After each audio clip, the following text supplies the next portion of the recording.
Welcome to Bite at a Time Books, where we read you your favorite classics one bite at a time.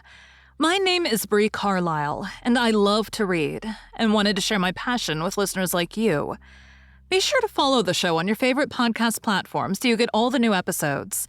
Or you can follow the show on YouTube, where we have playlists for all the stories. You can find us on all the social medias at Bite at a Time Books, or on our website, biteatatimebooks.com, where you can also sign up for our newsletter for more information on what we're reading and what's coming next for the podcasts. We're a part of the Bite at a Time Books Productions Network. If you'd also like to hear what inspired your favorite classic author to write their novels, and what was going on in the world at the time, check out the Bite at a Time Books Behind the Story podcast, Tuesdays, wherever you listen to podcasts. Today we'll be continuing Wuthering Heights by Emily Brontë. Chapter 4. What vain weathercocks we are. I, who had determined to hold myself independent of all social intercourse, and thanked my stars that at length I had lighted on a spot where it was next to impracticable. I, weak wretch, after maintaining till dusk a struggle with low spirits and solitude, was finally compelled to strike my colors, and under pretense of gaining information concerning the necessities of my establishment, I desired Mrs. Dean, when she brought in supper, to sit down while I ate it, hoping sincerely she would prove a regular gossip, and either rouse me to animation or lull me to sleep by her talk. "You've lived here a considerable time," I commenced. "Did you not say 16 years? 18, sir. I came when the mistress was married to wait on her. After she died, the master retained me for his housekeeper." "Indeed." There ensued a pause. She was not a gossip, I feared, unless about her own affairs, and those could hardly interest me. However, having studied for an interval, with a fist on either knee, and a cloud of meditation over her ruddy countenance, she ejaculated, "Ah, times are greatly changed since then."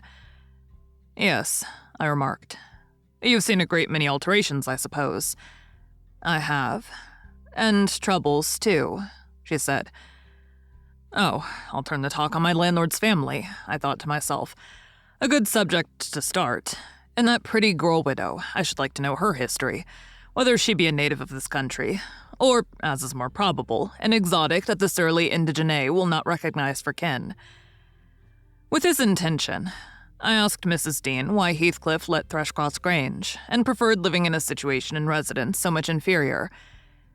"Is he not rich enough to keep the estate in good order?" I inquired. "Rich, sir," she returned. "He has nobody knows what money, and every year it increases. Yes, he's rich enough to live in a finer house than this, but he is very near, close-handed. And if he had meant to flit to Thrushcross Grange as soon as he heard of a good tenant, he could not have borne to miss the chance of getting a few hundreds more. It is strange people should be so greedy when they are alone in the world." "He had a son, it seems." "Yes, he had one. He is dead." "And that young lady, Mrs. Heathcliff, is his widow?" "Yes." "Where did she come from originally?" "Why, sir, she is my late master's daughter. Catherine Linton was her maiden name. I nursed her, poor thing. I did wish Mr. Heathcliff would remove here, and then we might have been together again." "What? Catherine Linton?" I exclaimed, astonished. But a minute's reflection convinced me it was not my ghostly Catherine. "Then," I continued, "my predecessor's name was Linton?" "It was." "And who is that Earnshaw? Hareton Earnshaw, who lives with Mr. Heathcliff? Are they relations?" "No, he is the late Mrs. Linton's nephew." "The young lady's cousin, then?" "Yes. And her husband was her cousin also, one on the mother's, the other on the father's side. Heathcliff married Mr. Linton's sister." "I see the house at Wuthering Heights has Earnshaw carved over the front door. Are they an old family?" "Very old, sir, and Hareton is the last of them, as our Miss Cathy is of us. I mean, of the Lintons. Have you been to Wuthering Heights? I beg pardon for asking, but I should like to hear how she is." "Mrs. Heathcliff? She looked very well and very handsome, yet I think not very happy." "Oh dear, I don't wonder. And how did you like the master?"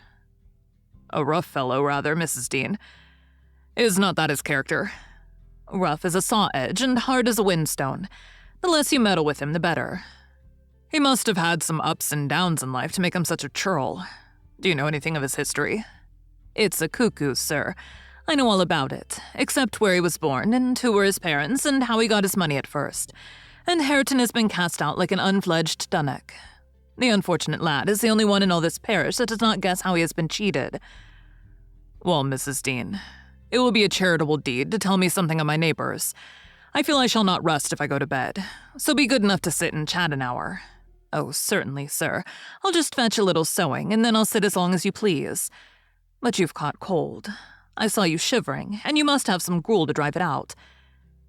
The worthy woman bustled off, and I crouched near the fire.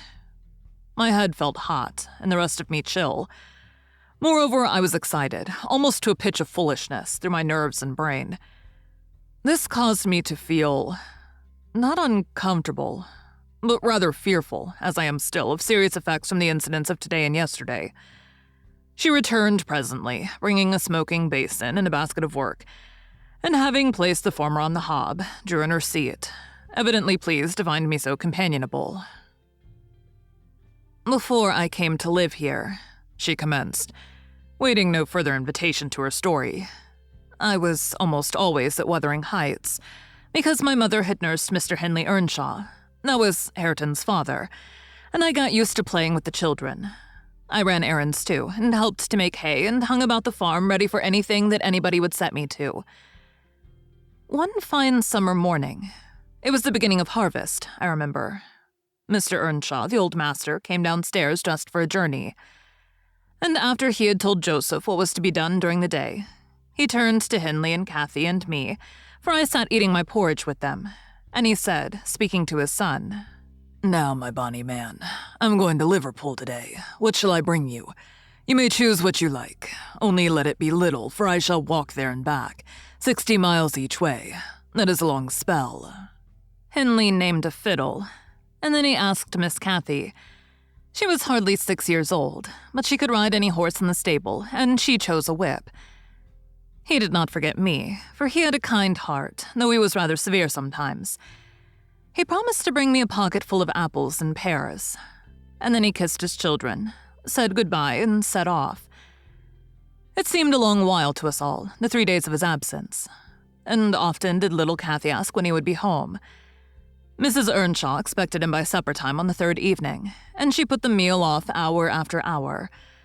There were no signs of his coming, however, and at last the children got tired of running down to the gate to look. Then it grew dark. She would have had them to bed, but they begged sadly to be allowed to stay up, and just about 11 o'clock the door latch was raised quietly, and in stepped the master. He threw himself into a chair, laughing and groaning, and bid them all stand off, for he was nearly killed. He would not have such another walk for the 3 kingdoms. And at the end of it to be frightened to death, he said, opening his greatcoat, which he held bundled up in his arms.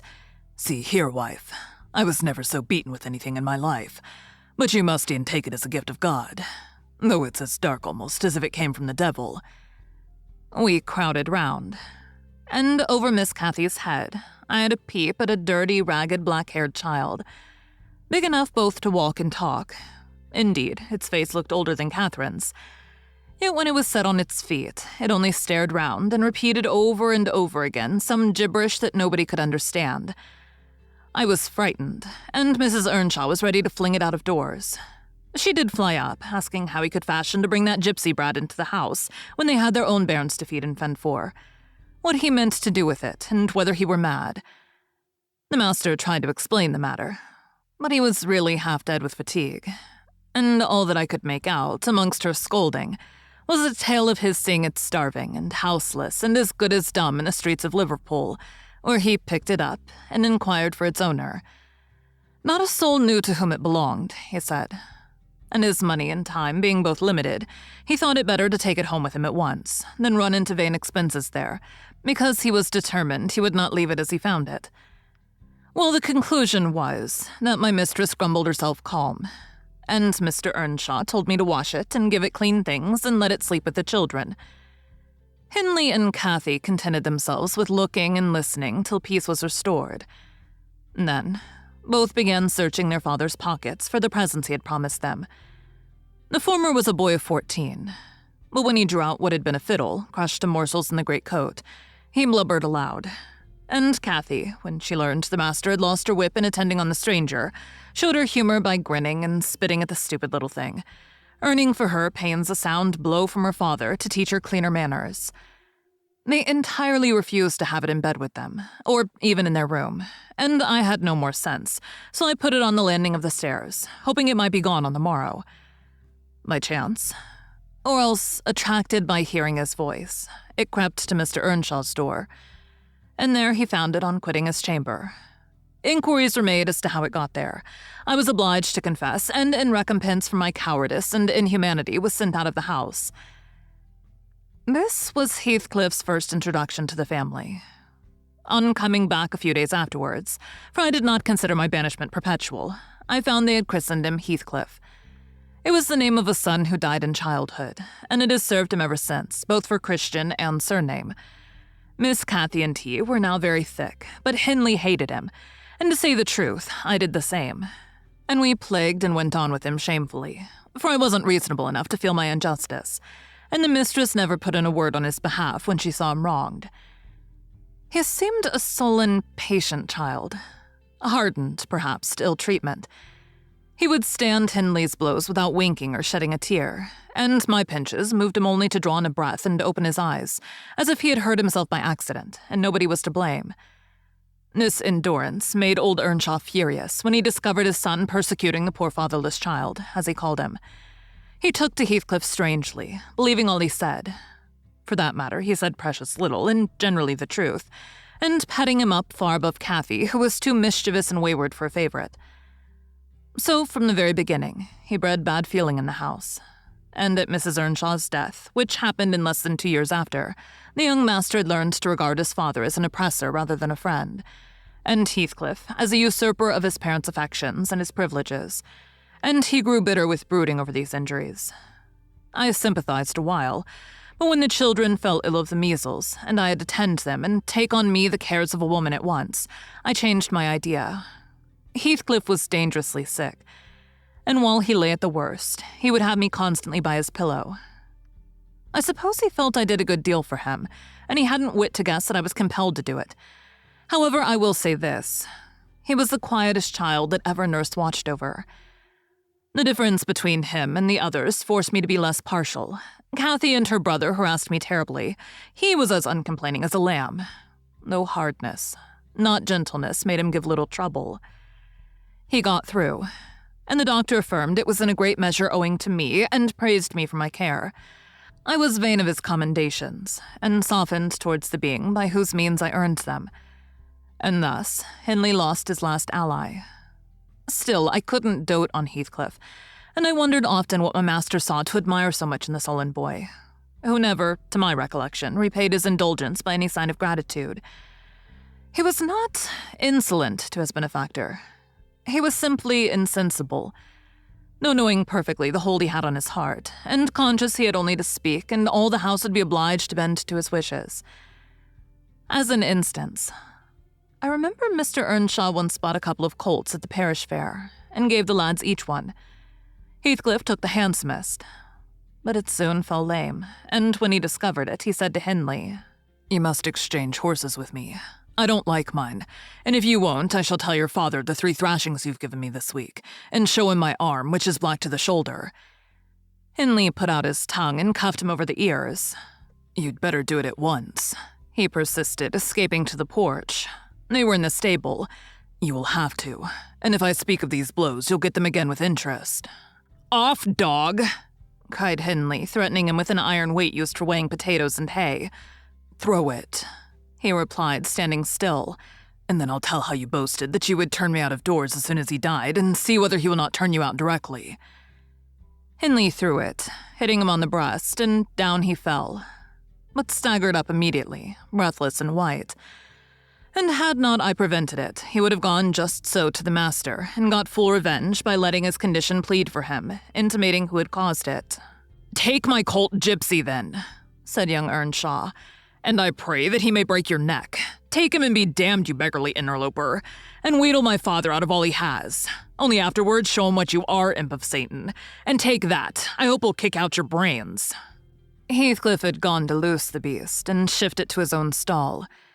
He was passing behind it when Henley finished his speech by knocking him under its feet, and without stopping to examine whether his hopes were fulfilled, ran away as fast as he could. I was surprised to witness how coolly the child gathered himself up and went on with his intention, exchanging saddles and all, and then sitting down on a bundle of hay to overcome the qualm which the violent blow occasioned before he entered the house. I persuaded him easily to let me lay the blame of his bruises on the horse. He minded little what tale was told, since he had what he wanted. He complained so seldom, indeed, of such stirs as these, that I really thought him not vindictive. I was deceived completely, as you will hear. Thank you for joining Bite at a Time Books today, while we read a bite of one of your favorite classics. Again, my name is Bree Carlile, and I hope you join us tomorrow for the next bite of Wuthering Heights. If you enjoyed our show, be sure to follow us so you get all the new episodes. We would also love for you to drop us a rating on your favorite podcast platform. You can catch us on all the social medias at Bite at a Time Books, or check out our website, biteatatimebooks.com, where you can sign up for our newsletter. Our show is part of the Bite at a Time Books Productions Network. If you would also like to hear about the authors who write the books we read on the show, check out the Bite at a Time Books Behind the Story podcast, wherever you listen to podcasts, or on biteatatimebooksbehindthestory.com.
Bite at a time.